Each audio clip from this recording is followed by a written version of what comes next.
So mga sangkay, grabe ang distraction ngayon na nagaganap sa ating mundo. Palala na po ito ng palala. At alam nyo ba mga sangkay, na sa China ngayon, tinamaan sila ng halimaw at dilubyong baha. Hello, what's up guys? This is me. We are back dito sa ating YouTube channel. Kamusta po kayo? Naway ayos lamang po yung ating kalagayan at pinagpala po tayo ng ating Panginoon. And today nga po mga sangkay, mahalaga pong topic ang ating pag-uusapan.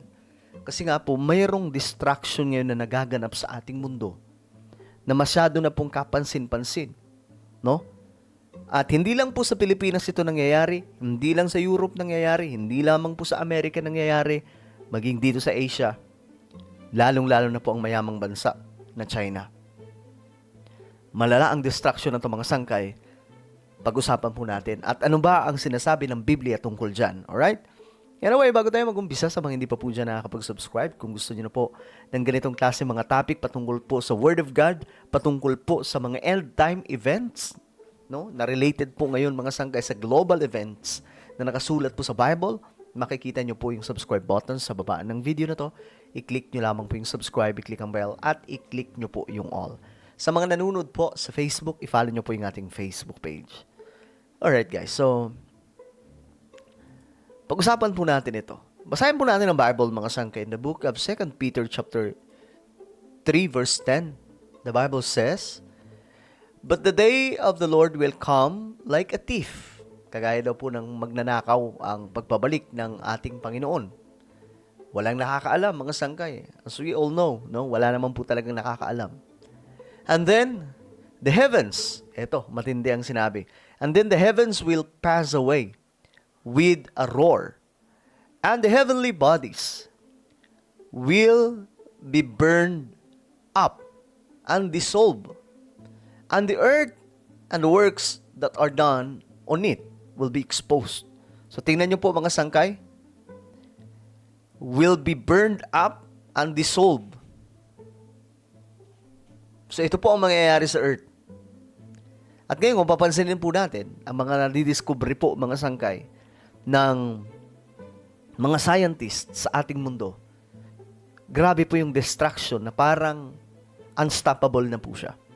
Kaya nga po ngayon mga sangkay, sila Elon Musk, no? Anong ginagawa po nila? Pinipilit po nilang madiskubre yung tirahan sa ibang planeta. Kahit po yung Mars, no? Pinaniniwalaan nila na yung Mars, mga sangkay, pwedeng tirahan ng tao. Kasi nga po, mga sangkay, gusto nilang makatakas sa kung anumang distraction na magaganap sa ating planeta. Kasi nakikita po ng science nakikita po ng mga dalubhasa, ng mga matatalino mga sangkay, ang nagaganap sa ating mundo na grabing distraction sa pamamagitan po ng kalikasan lang din po natin. Natural way, no, na distraction. Ngayon, mga sangkay, ito ipapakita ko po sa inyo. Balikan po natin itong verse mamaya. Ito pong nangyayari ngayon sa China, severe storms and heavy rainfall across central China have claimed. Dito mga sangkay, may ilan pong mga pumanaw. Tingnan po ninyo. Ganyan po kalala mga sangkay yung distraction sa China. Isa pong mayamang bansa. Pero ganito po ang nangyayari, di ba? Tingnan nyo mga sangkay, oh. Tingnan nyo kung gaano katindi yung distraction na ito. Nakakapangilabot kung titingnan. Tingnan nyo yung mga sasakyan, no?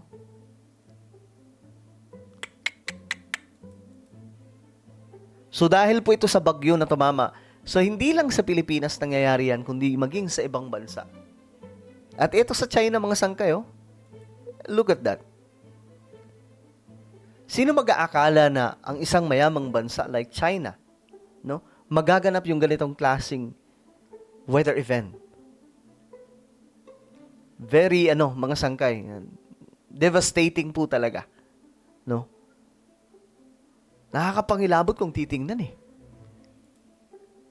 Grabe, oh. Para pong nagka-tsunami, mga sangkay, no? So, sobrang lala. Ito, may mga nakawalang ahas, No, mga this is sangkay. not a scene out of Jurassic Park.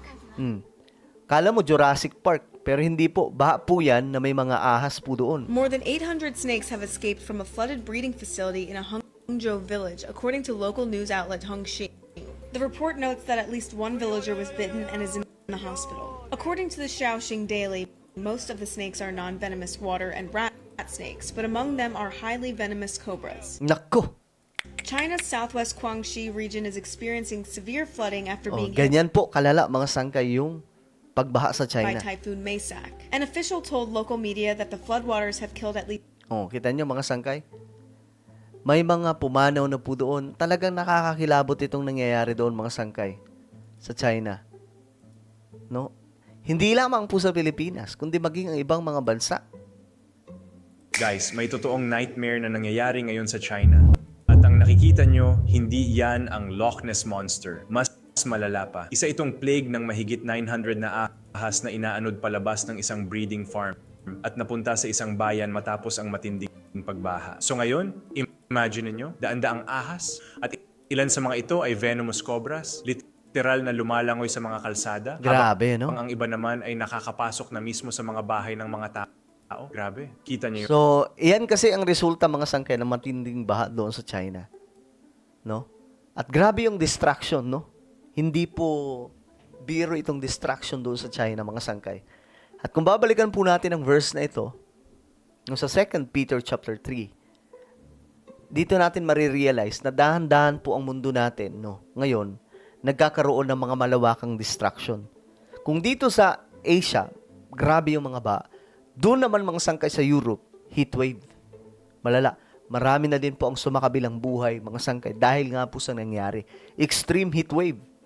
Na umabot po sa more than 45 degree Celsius mga sangkay, na init ng panahon. Dire-diretso. Kaya yung mga tao doon, ultimo mga sangkay, yung mga ilog na hindi naman talaga nililiguan, pinapaliguan na nila. Para ano? Para maibsan lamang po yung init na nararanasan po nila. So this is happening right now sa maraming mga bansa. Grabe ang distraction na nagaganap mga sangkay. Kung kung alam nyo po yung mga propesiya sa Bible, mga sangkay, magkakaroon po talaga ng grabing distraction sa pamamagitan po ng kalikasan. At ito po ay nagaganap ngayon, no? Ang tawag nila dyan, climate change. Pero mga sangkay, tayo, end time events po ito na nagaganap ngayon sa ating mundo. Alright? So, tayo mga Kristiyano, anong kailangan natin gawin? Ang kailangan natin gawin, palalimin natin ang ating pananampalataya sa ating Panginoon. At mas pagtuunan po natin ang mga bagay na para sa Diyos. Na para sa kaligtasan po natin. Spiritually. Kasi iyan po yung heaven and earth will pass away. Diba sabi ng Bible? Heavens will pass away. Pero yung mga naglilingkod, mga sangkay, may eternal life.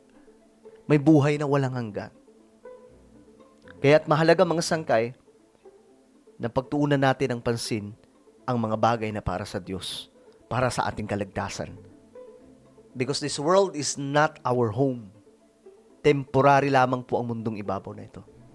Alright? So ano po ang inyong opinion? Comment down below. Guys, huwag niyo pong kalimutan na i-subscribe yung ating YouTube channel. Mag-iingat pong lahat. God bless everyone.